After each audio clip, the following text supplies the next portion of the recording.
an entrepreneur, it really is powerful to walk into deals and run a business knowing you've got a multi-million dollar emergency fund behind you. The most potent form of people leverage is partnerships. No one is a self-made millionaire. It's a group team-made millionaire. What I found, the reason why people are falling into the river of financial turmoil is because they cannot manage their time.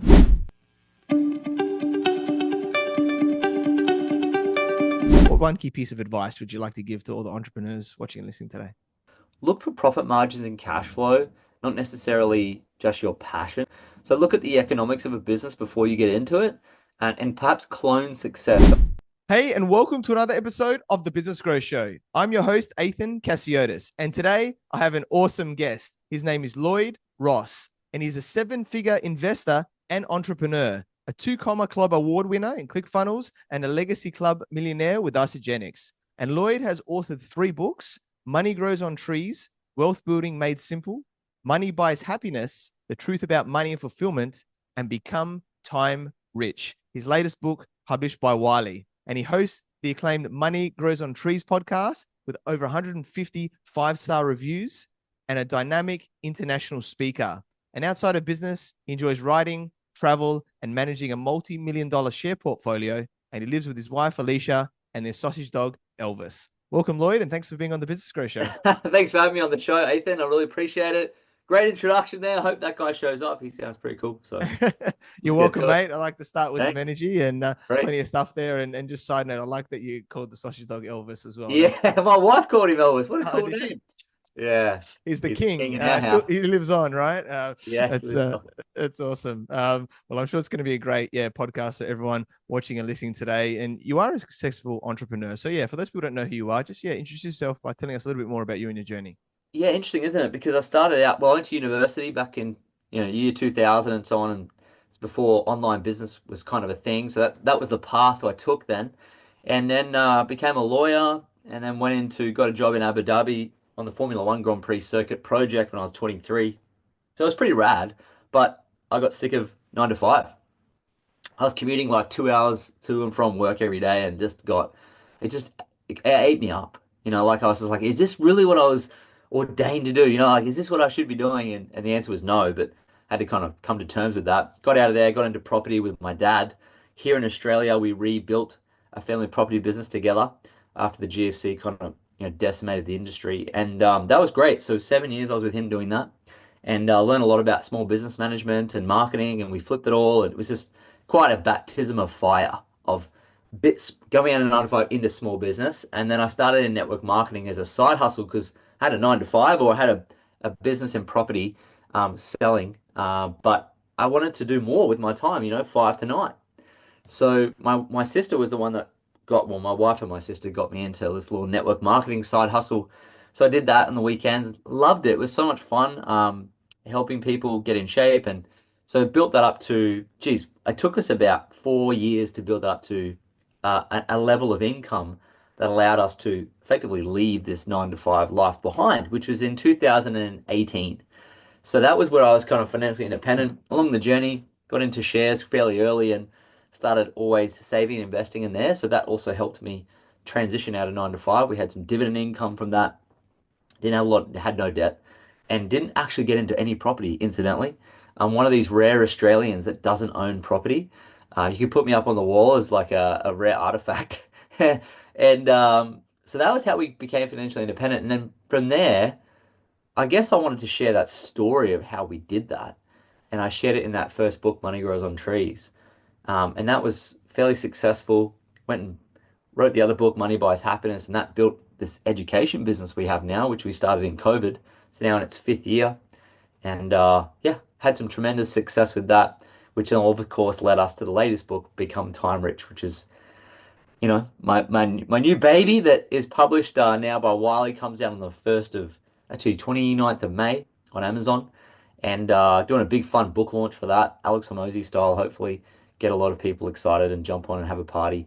So that's kind of what led us to here today. And I've bought a business. I've got another business partnership in the events business. We run an event with my friend Morgan Nelson. It's called Mind and Money. And we come together and collaborate and run a few events here in Australia here. And then I've got another business that I purchased, which is a Yeah. laundromat business. My business partner runs that, which is kind of fun. So that's kind of my whole entrepreneurship journey in a nutshell. Yeah, awesome, man. Thanks for sharing. And I love hearing the journey, right? Because people look at us now or whatever we're at, and it's like they don't understand everything that's happened before that, right? To get us to this Yeah, point, and I it's think cool. it's really awesome that you share that with us. And the money, right? What a big topic, for people because it triggers people. And I love the first book, Money Grows on Trees, because it's like the opposite, right, of Yeah, what everyone's been told in Australia. Money doesn't grow on trees. So I love the title there of like debunking that mindset side of things, right? And I think yeah. that's the biggest thing, right, that I see. I love your take on this, right? Because your first book's all about it, but I think that's the biggest thing for my journey, but also what I see in other clients is that's holding them back, right? So do you want to talk maybe around the mindset side, some of the most common limiting beliefs or things like that about how we have to, think about money? Yeah, well, I grew up in a household that didn't say those things necessarily. My dad used to say funny things like money makes you handsome and money's not everything, but it's right up there with oxygen and these types of things. So it was always fun. And I learned fairly young that money is available to you if you're prepared to do the things to get it.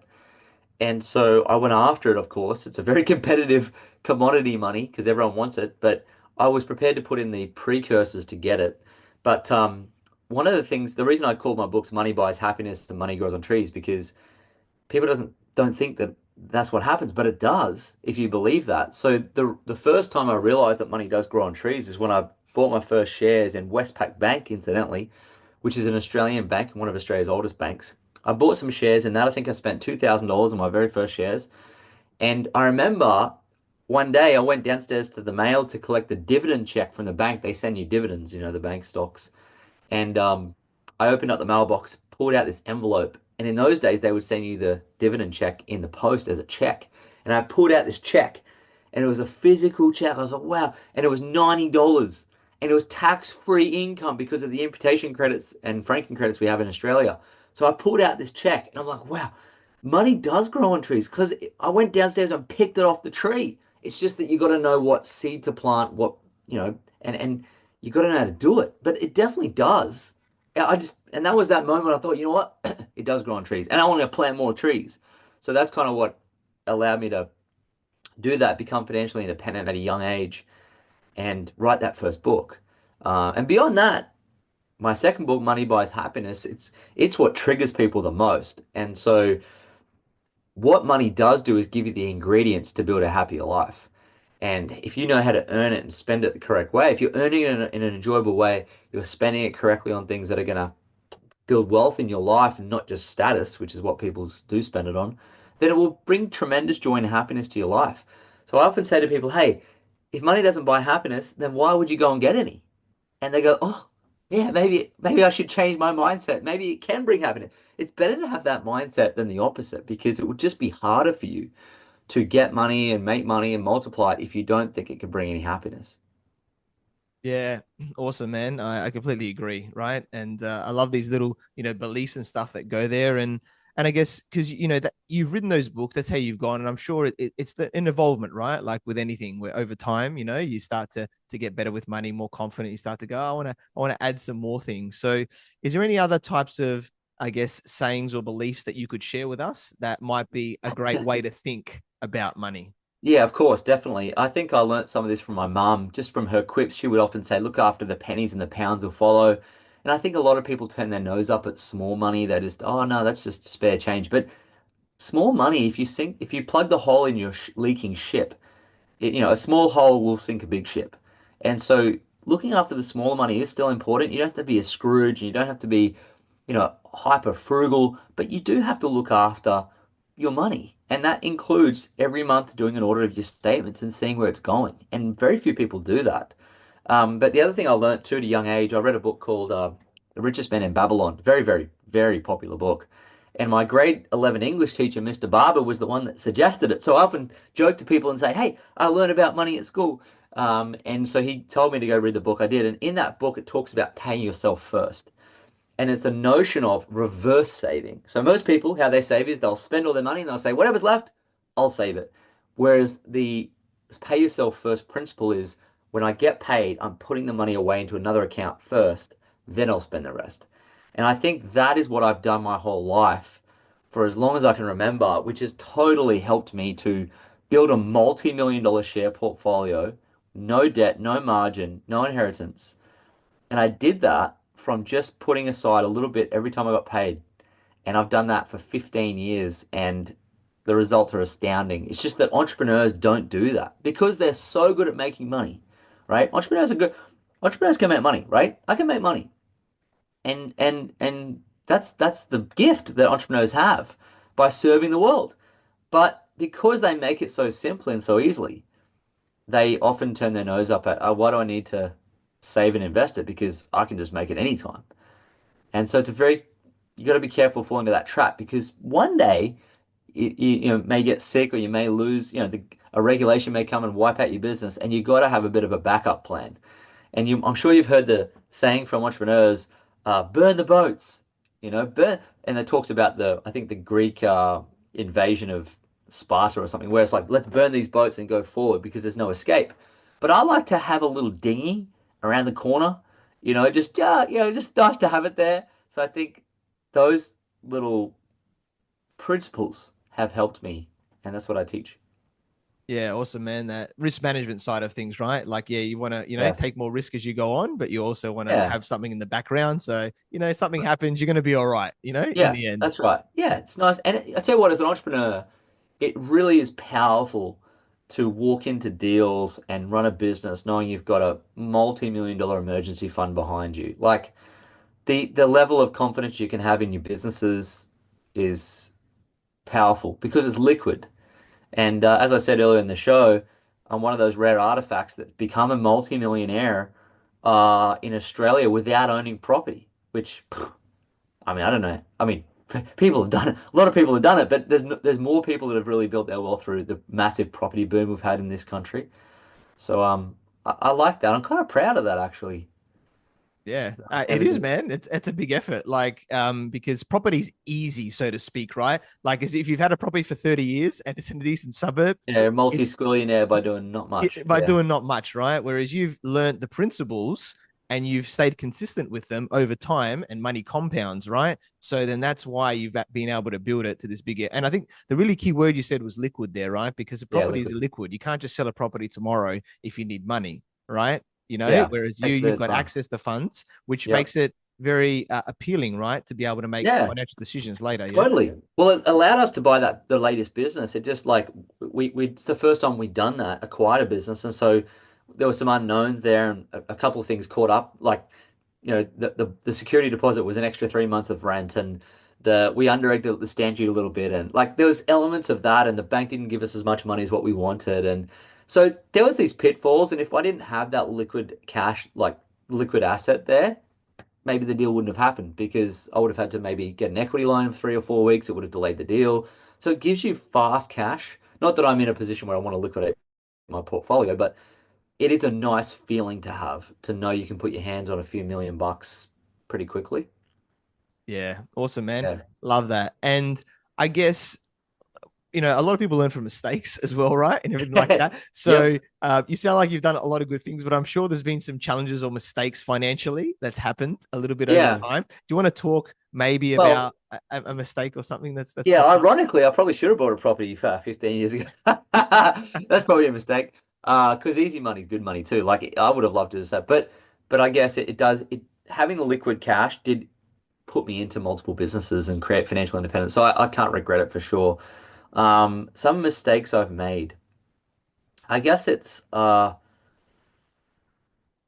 think it's probably not writing my books earlier and not starting the podcast earlier. Like I think earlier, not investing earlier. And I think some mistakes I made with my investments were I invested in Australian companies, and that was a big error because Australian companies suck compared to American companies. So it was like that probably cost me $1 million in that just staying. It's called home bias, where you just invest in what's in your home. And so what happens to people when they buy a property? They buy this the investment property and they say, "Oh my God, it's the best property ever. It's amazing. It's the best property we've ever seen." I'm like, "Where is it?" "Next door." it's like that home bias keeps you in your home yard, and I think that's cost me the most. I think catastrophic. I haven't made that many catastrophic errors of commission. So there's two types of errors. Errors of commission where you actually do something and make a mess of it. That's like an unforced error in tennis. It's like, I did that. Whereas an error of omission is where you've not done something and it's cost you even more. So like me not moving the portfolio to American equities now cost me $1 million in non-growth. Um, Not writing my books and getting out to the education business faster certainly did that as well. But not developing certain partnerships earlier. Uh, I think it's more errors of omission that I've made than errors of commission. I haven't really had any catastrophic failures, so to speak, where I made this decision and I lost gazillions of dollars or actually you look at all my businesses we've built and we've actually kept them and built another one. So like in our network marketing business, we built that to, multi seven figure cumulative earning business. And that pays us every week. Has so for 11 years that business is going for. So 11 years is like a long time for a profitable business. So that one's still running. On top of that, we built the education business. And then on top of that, I did the events business with Morgs. And then the fourth is the next partnership. It's like, so I've built them on top of each other. So I think whereas most people, I think what happens to go to the next business, they burn the other one down. But I know because it is tricky to run multiple businesses. So I understand why. But so far, I don't feel like I've made catastrophic decisions. Does that make Yeah. sense? Yeah, definitely, man. No, it's Yeah. good to know, right? And I think the really key point you said there was about like the opportunity cost of not taking Yes. action, right? Totally. That Yeah. and that's the biggest one of people because they stay comfortable. They don't want to take a little bit of risk or go outside that area there. So Yeah. I think that's the biggest lesson that you did. And I got multiple businesses as well. I love it. It's not for everybody, but I think but it hedges your bets, right, as well, because you don't know, Yeah. like events business, COVID happens, you know what I mean? Like Yeah. you can't do in-person events. Yes, you can do Yeah. virtuals, but Exactly. yeah, Yeah. Well, that's like what happened the other week when there was a massive cyclone in on the Gold Coast where I live. All of that, I mean, our two events were cancelled. Like one big event we had planned was cancelled, couldn't do it. But then our laundromat killed it because all the power on the grid went out except for that, and all people lining up to get in there. We were just doing record numbers for the day. So like one business can be hit and another business can fly. So it's a little bit like investing. Having some level of diversification can be very, very helpful, and I encourage it for sure. yeah. And let's delve into that a little bit more now, because I think that's a really key topic, right? Diversification. Like, Yeah, don't necessarily put all your eggs in one basket. And you've talked about three asset classes, I guess, now, right? You've talked about business, you've talked about shares, and you talked about property, right? yeah, In yeah, there. yeah. So I guess your philosophy, like obviously you don't invest in property, potentially could have done it, but you've done it the other ways. Obviously there's some other asset classes, out there as well. What Sure. how do you look at, investing and things like that from your perspective? Yeah. Yeah, it's a really good question. Good investing is the allocating your capital to the highest and best return in the safest way possible. That would be the epitome of investing well. And what I noticed was that in Australia, like property has been a great investment because of the leverage returns you get, but it does lock up your capital and requires a certain amount of effort and time and so forth as well. And by all accounts, it's still a great asset to own. And but I do get fairly good returns in American equities. So, like for example, Berkshire Hathaway compounds at 14% a year, like on average, and has done 19% since the 60s. Like property does, so it does really well. The Nasdaq's done like 15% compounded for 20 years. So without a doubt, you get great returns in the share market as long as you know what you're doing. And so I've been a big student of that for many years, big Warren Buffett fan. So I've really been diligent in how I deploy the capital into our portfolio. But I own right now four stocks. So talking about diversification, four businesses. One is actually an Australian company, Web Group Holdings. I've got two Chinese businesses and then one which is Berkshire Hathaway. I like to say I'm in partnership with Warren Buffett.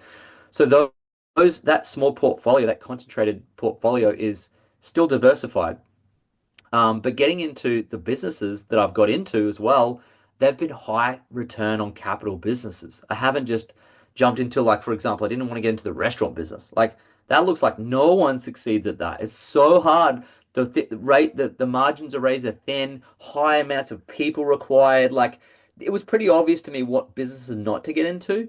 And so I gravitated towards high margin, low risk, asymmetric return businesses. And I looked at network marketing as an asymmetric return business, meaning if I sucked at it, nothing bad could happen to me. And I love that return equation and very high returns on investment there. Like I think our startup capital was $1,000 and we've pulled in 2 million in profits, which I've then put into the portfolio to continue compounding it. And then our online education business, well, it's a good, solid, high margin business. It's scaled now and it's 25% margin and it's global and it's scalable and it's all these wonderful things. So that I gravitated towards that for the margins and the scalability and the lack. I don't really have a lot of people in it. So like I built that business around two core partnerships, which is what I talk about in my new book a lot is partnerships. So it hasn't forced me to have a big team of people to manage, which is a lot of, as you know, as a business owner, there's a lot of issues with like if I've got 100 staff, I'm like, oh my God, I've got an HR business. So I kind of, I on purpose avoided that. And then even if you look at the other two businesses, the events business, it's high margin, it's fun, it's there's not a lot of risk in that either. We take some risk, but we don't feel it's a huge risk. And then in the laundromat business, I mean, there's no one. Like we've got one staff in that business. It's a very systematic business, and we swung at that with debt, but the margins are quite substantial there too. So I guess yes, I'm diversified across businesses. Three of them flywheel off each other. So the education business flywheels into network marketing, flywheels into the events. So like they're very connected. I wouldn't say they're vertically integrated, but they're probably horizontally integrated quite well. And then the laundro is completely separate. You could say that we vertically integrate into the equities portfolio, but I guess, yeah, diversified across businesses, diversified a little bit in the portfolio, and I'm not averse to owning property. I just don't like buying overpriced property. And as far as I could see in the last however many years in this country, it's been so overpriced. Like the yields are at 2%. Like it's not a good cash flow vehicle for me. And I like cash flow. I don't necessarily love capital growth. I do like liquid. I like cash flow. I like high margin. I like low people management. I like lean, mean. I like I like things that keep me in my house in my cupboard so I can hang out and walk my dog. You know what I mean? But anyway, Yeah. that's Yeah, definitely, man. I love it. And yeah, the capital growth doesn't pay the bills, right? Or allow you to go traveling and everything like that, in what we're doing. So I think cash flow is a key one, right? Because a lot of people don't understand this, and it's probably I say the most important thing in a business, right? Like you got to understand the cash flow, right? So you've got a few businesses there. Do you want to talk a little bit more around the importance of cash flow? yeah. I listened to this audiobook once when I was before I was an entrepreneur, and they had this principle called DROME, and I was like, what the heck is DROME? And it stands for Don't Run Out of Money. And I think Warren Buffett's a big proponent of this too, because right now he has $335 billion in treasury bond. So by all account for the audience, that's like cash. And he's got a $1.1 trillion company. So he's got a big 33% of his capital is in cash, even as one of the wealthiest guys in the world, one of the biggest businesses in the world. So if your business doesn't have its own emergency fund of say 10, 20, 30% in cash, I highly encourage it because the opportunity cost of not having it when you need it is very high. And you do have lean months as a business owner, right? Like businesses by and large are cyclical, they're also seasonal. You can have good months, bad months, challenges. You got to bring people on. You got to, when you're scaling, it's such a tricky thing. Not all businesses should scale, but some should. And as you're scaling, the amount of capital you've pretty much got to put, I would say in some years, 100% of your profit into that year or the next 2 years to get it to the next cog up of scale. And so if you don't have that backup fund, you don't have like this, emergency fund in your business, as you're doing that and you're reinvesting a lot back in the business and something happens, you do need to put your hands on money pretty quickly. So I'm a big believer in scaling profitably by all accounts. It doesn't have to be massive profit margins, but scale profitably and steadier, but also have that backup money because I've seen people get caught without it, and the last thing I want to do is get a loan from the bank to run my business or just be on my heels. I mean, it is really, of course, a lot of entrepreneurs build their businesses through desperation and they like to have their backs up against the wall, burn the boats. But I'm like, I operate better through inspiration. I can fight off the ropes, but God, man, I prefer not to. You know? Yeah, definitely, man. Set it up properly, right, from the start and Yeah, everything there, which is steady, properly, slow. Yeah, I'm a methodical builder. I don't work well in chaos. Um, I like to plan things and yeah, be a bit proactive with it. yeah, awesome, man. I love it. And one key word which I love and I'm big on is partnerships, right? You said before, and I'm big on partnering, right? Like, because I think entrepreneurship is a lonely journey if you're the only person, right? The owner, right? Because we're very unique in terms of how we are, and we want to ideally be around others, or it's more fun to do it with others. Like you said, you got a partnership with Morgan, right? In a business, you're aligned, with values and things like that, which I think is important. I'd love to know your perspective on like how you look for partners and then like how that's allowed you to grow or you know what I mean or have a better business Yeah. model as well. Yeah. Yeah, such a great question. Partnerships. In my new book, I talk about the four time rich laws. One of them is leverage, and I talk about people leverage, and the most potent form of people leverage is partnerships. And if I could take out one chapter of the book, partnerships would be the most potent way I think to build businesses. Because as you said, it's a team sport. No one is a self-made millionaire. It's a group team-made millionairehood, like, and everyone does well. So the beauty of businesses is that a lot of people can do well from your business, and that's the whole idea too, to change everyone's life, not just yours, but those around you. So I think it's such a great question to answer. Is what I've been contemplating it because I'm going to be talking about it at the book launch. This one thing about partnerships. And I think to answer your question, if I can be honest, like totally honest, I'd love to be able to beat my chest and say that I sort out these incredible partnerships and I'm so good at, but I'm not.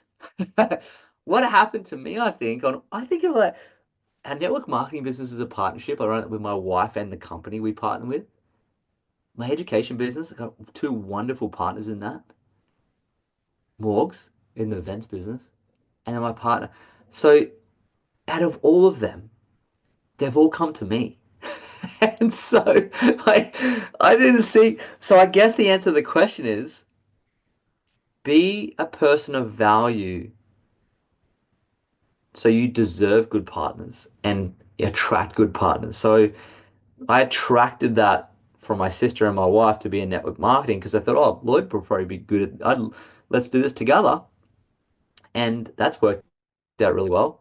My other two partners in the education business, I was doing a testimony for a friend of mine for his business, and as I was doing the testimonial, his son saw me give the testimonial off the cuff, boom, and he knew I had success in another business. He went, "Oh my God, this guy would be so fun to be in business with," and he hit me up for an offer.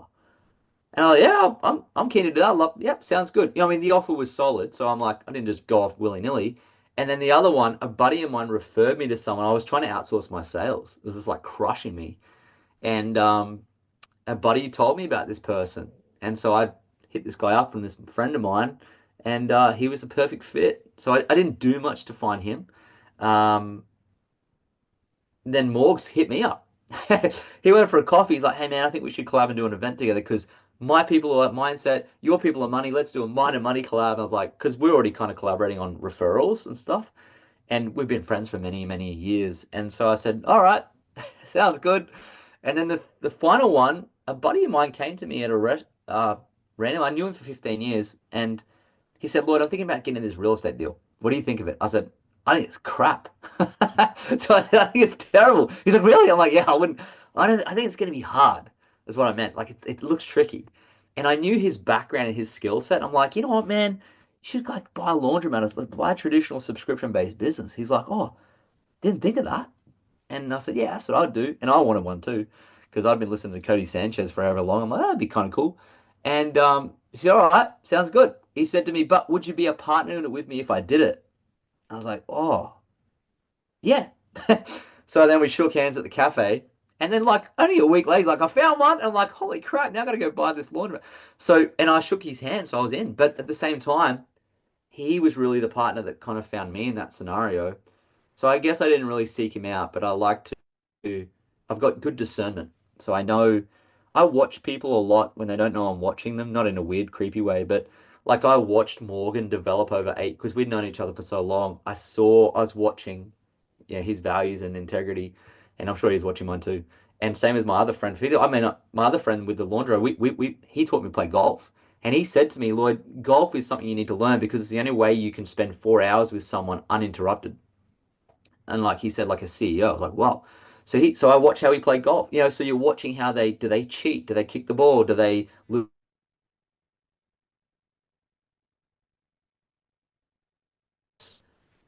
Are developed from people that you watch for a period of time. And there's always signs. There's green flags and red flags. And you got to think to yourself, do I want to hang out with this person for the rest of my life? And if the answer is no, then probably not a good partnership. So be a person of value and integrity that attracts people to offer you partnerships, and then have a level of discernment where you think to yourself, do I like how they operate? Do I want to be with them? Could I see myself on a holiday with them in Thailand together, like having fun? The answer is no, then probably not going to be the most effective partnership long term. Yeah. That was a Awesome, long man. answer. Yeah, no, it was a great answer, and that being a person of value, right? I think is so good, and how you're perceived as well, like how are you positioning yourself, right, online? I think it's Yes, important too, right? totally. Because Yeah. it's that optics perspective, going, hey, yeah, Lloyd looks awesome, Ethan's awesome, whatever, like that. I want to do something with him because I'm seeing what he's doing, and he's showing me about what he's about, right? Or I've known him for a long time, whatever that is, and Yeah. the it's so shown, yeah. Well, I think it's like these things, like what you said about your show. You've been at it for a while and you've shown up. And so if I was going to get into business partnership with you, that would be one thing I would look at. I'd be like, well, Ethan's committed to this show. He's rocked up. He's done it for this long. Like that's something I would pick up straight away. There's other things too. There's these subtleties that you've got to look for. And the only reason I got into podcasting is because I was in my network marketing business. That grew quite quickly through people, and I noticed some people who wanted to build that business, and a lot of people do. Um, they came in and they were very how would I say, flaky, like didn't come to the event, half-hearted, this that, and one of them had like a top 10 podcast, and I was like, how do you have a top 10 podcast and you can't even do this? I was like, I gotta get into this podcasting game. If you got a number 10, I'm gonna go number one. So that's kind of what attract. So I am looking to how people show up, because how you do one thing is how you do everything, so to speak. So that's kind of what I look for. Yeah, I love it, man. Awesome. Commitment there, and it shows, right? And it's a long-term game, the podcast, right? Like, it takes a year or two to start building momentum, and then, everything like that. And most people don't get past like 10 or 20 episodes because they don't want to play the long game. But then now I've had all these big names on there. There's a lot of partnerships, a lot of deals that are coming through. These Come this is on. the How good. powerful part, right? The fun part, once you commit and you do what the thing that most people you don't want to do, right? Yeah, In that area there, absolutely. which is awesome. I just want to ask a question about the books, right? Because I remember before you said, I wish I wrote my books earlier. And because a lot of people think, oh, I'm going to write, a book and they're going to make a lot of money from it. But that's not necessarily what the book's about, right? Here. So I want to hear it from your perspective of what these books have done for you and how you've leveraged, the books. Well, that's without a doubt what you say is correct. You don't make money from books, as much as you don't really make money from business cards. I would say that you can make money from books without a doubt, especially if they're, bestsellers and so forth. But I didn't realize this, but a book is a business card on steroids. And what I thought I had to do was become a published author. Now, in this day and age, you can self-publish on Amazon so quickly and so easily and effortlessly, and you can also and tap into their traffic. You can also now with, I mean, I wrote all three of my books before ChatGPT. Now with large language models, man, it's so simple to write a book. Out like it's just so easy. So now it's the easiest time in history to write a book. But you do have to make sure that it is formulated within your value ladder somewhere in your ascension model in your business where it's going to enhance your personal brand, which it will if it's done correctly, Well, it's going to enhance people coming up your value chain to buy this next thing from you, tune into your podcast, get to know you better. And Daniel Priestley talks about this in his book Oversubscribed, which he says people need to spend 7.5 hours with you quite often to buy from you. And that's where the know, like, trust is developed.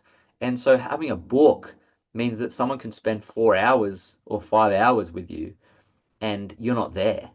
And I mean, that's the beauty of a podcast too. They can binge your show, spend a lot of time with you, and they can build all this trust and rapport without you being there.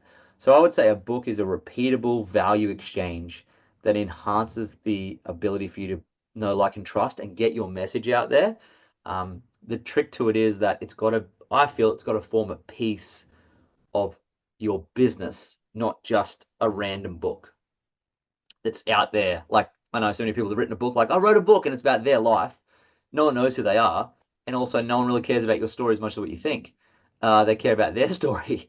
And so it falls on deaf ears. And it's much like when you start a podcast, it's like, hey, I did my episode. Anyone there? Hello? You got to get eyeballs and ears on the show, and you got to get eyeballs on your book.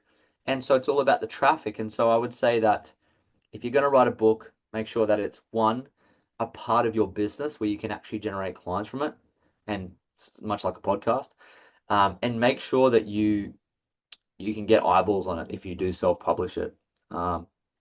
They're important concepts. And also, your book doesn't have to be some huge 250-page thing. Like, my first book was 80 pages.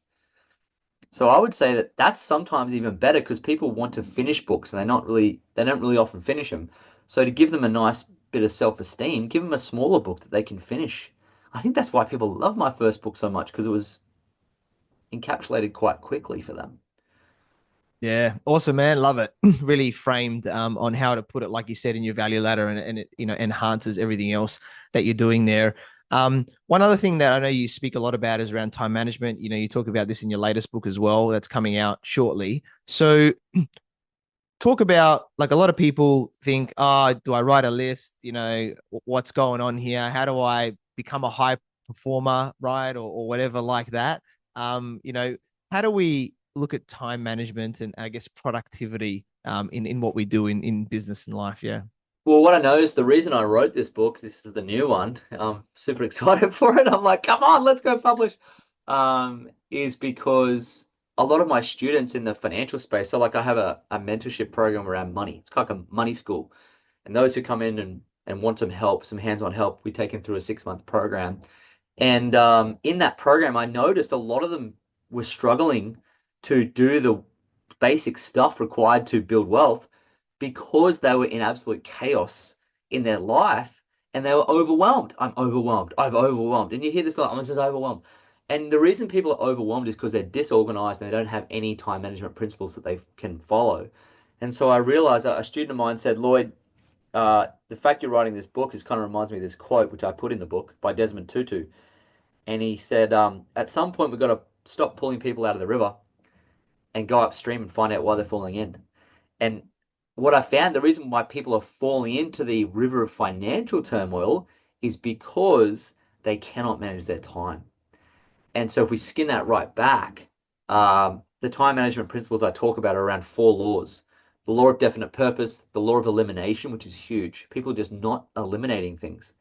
The law of leverage, which I talk about, which is people, systems, and capital leverage and partnerships.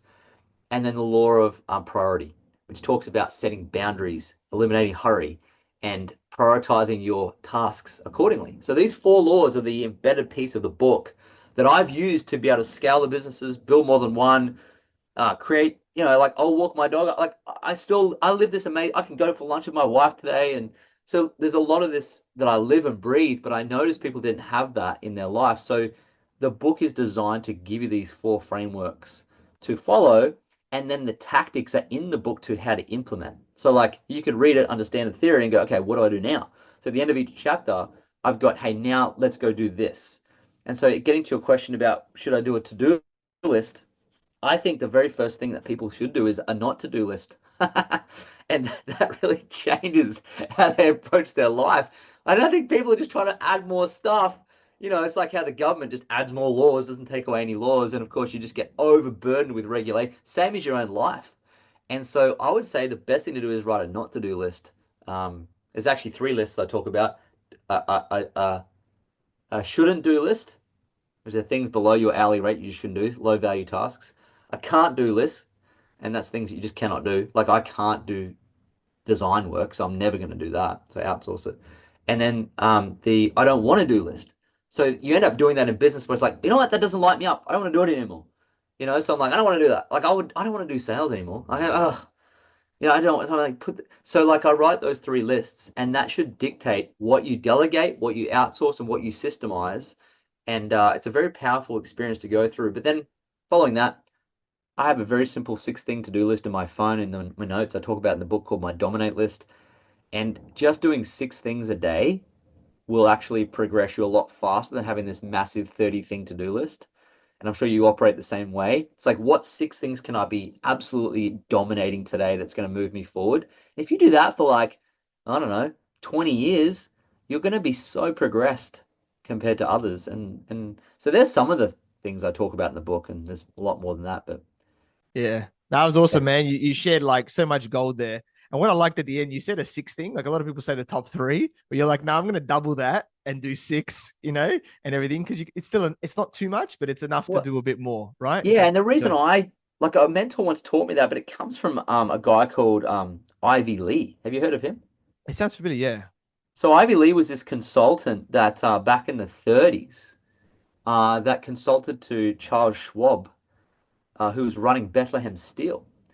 And Bethlehem Steel was a big steel company, and he needed productivity. He needed his people to be more productive. So he brought in Ivy Lee. He said, "Hey, listen, man, you're the productivity expert. How can you get more out of my people?" And Ivy Lee said, "Well, look, leave it. Let me stick with this for a month, and I'll come back, and we'll see what progress I can make, and you can then pay me what you think it's worth." He's like, "Sounds good. Go." So Ivy Lee goes out for a month, comes back, and then he'd improved productivity massively across his staff. And Charles Schwab said, "Hey, listen, here's $400,000. Now, back then, that was a lot of money. Here's the money. Like, you've done the job. What did you do?" And he said, all I got the staff to do was write down six things they're going to achieve for the day. Not more and not less, just six. And he said that if they didn't complete the six, then the ones remaining would go to the top of the list the next day. And he said that's all he did. And so the reason I use six is because it's actually a proven method by Ivy Lee. But I like three too. That's fine. Yeah, cool, man. No, it works, right? Go with what's proven, right? You don't have to Yeah, reinvent the definitely. wheel, I think that's the key thing there is find what's proven and model it and go from there. And man, you shared it, yeah, heaps of gold with us here today. And I guess as we're starting to wrap up, what one key piece of advice would you like to give to all the entrepreneurs watching and listening today? Yeah, I think one of the things I want to give to the entrepreneurs, well, there's probably two pieces of advice would be this. Look for profit margins and cash flow, not necessarily just your passion. Like if you're passionate about restaurants, that's wonderful, but it's a very tricky business. So look at the economics of a business before you get into it and perhaps clone success. So like what you said, like model something that's already proven. Something I heard recently, which was really cool, was like have you heard of red ocean and blue ocean? Yeah. So someone said it was Stephen Larson said to me in Vegas a few weeks ago. He said, find a red ocean, like a big business that's in a red competitive industry, and deploy blue ocean offers on the audience that's already there. I was like, wow, that's powerful. So look for model success, but look for good economics in a business before you begin. The other piece of advice I would say to entrepreneurs is, burn the boats, have an all-in mindset. Don't go backwards, but at the same time, have a little dinghy around the corner just in case. And what that means is everything you get paid, just take off 5 or 10% of all you are paid first and put it into an investment account of some sort and put it away and get rid of it and diversify into assets because it doesn't matter how successful you become as an entrepreneur, if you don't have any assets that are paying you while you sleep, you're gonna have to hustle until you die. Yeah, awesome, man. Love those points. Really, really powerful. And yeah, we connected through our network. So it's about your awesome journey from, your various roles that you've had over the journey to now, yeah, being a financial mentor, educator, and entrepreneur. Awesome guy, man. You had so much gold, and I'm sure you continue to help, yeah, people grow their money and wealth, right, in a fun way, and that works for them. And very grateful that we connect. Look forward to partnering with you, hopefully at some point in the future as well. So Lloyd, how can people, yeah, find you and get in contact with you? Best way to find me, Instagram at Lloyd James Ross, and you can also Google me if you want to. You'll find some things. Got a YouTube channel, podcast, Money Grows on Trees. But yeah, Instagram be the best place to find me. And then if you want to sink your teeth in the new book, which will launch soon. It's just on Amazon. You can type in "Become Time Rich" and you'll find it. Awesome. Well, definitely check out Lloyd there, all those channels, especially Instagram, and his new book that will be roughly coming out very close to the time this is out. And then by the time, many people watch this, it'll be out. So check that out on Amazon. We'll get that all down there. And yeah, it's been a pleasure interviewing you, mate. And thanks for being on the Business Growth Yeah, Show. man. Thanks for having me on the show. Appreciate you. Great to connect. And then I'll talk to you soon. Thank you, everyone, for watching and listening to this show where we talk about everything on business growth. And please like, subscribe, and leave us a 5-star review. You can find me on LinkedIn, Facebook, Instagram, and YouTube as Ethan Cassiotis, or visit my website, ethancassiotis.com. If you want to grow and scale your business, you can reach out to me on any platform to see if we're a good fit. I completely agree with you, or do I? The only way you know is if you tune in next time. So until next time, remember that our business grows when we learn skills and take action using them in spite of fear. So remember to design your growth and results.